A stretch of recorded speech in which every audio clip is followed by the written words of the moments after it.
In today's video, I will walk you through how to send a direct message in Telegram. If you're using Telegram on your computer and want to send a direct message to someone, the process is pretty simple. First things first, fire up Telegram Desktop on your PC or Mac.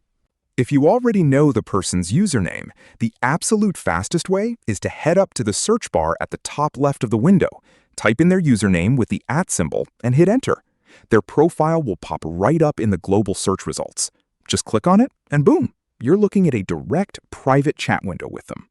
Now, what if you're inside a busy group chat and you spot someone you want to message privately? It's just as easy. Find one of their messages in the chat stream, click on their profile picture or their name to open up their mini profile card, and you'll see a direct send message or chat button right there. Click that, and it instantly opens up a brand new private conversation. And that is pretty much it.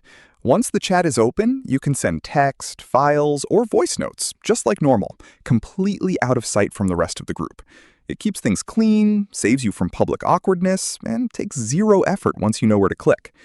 If this quick desktop guide helped you out, hit that like button, subscribe for more tech tips, and drop a comment below letting me know what Telegram feature we should break down next. See ya!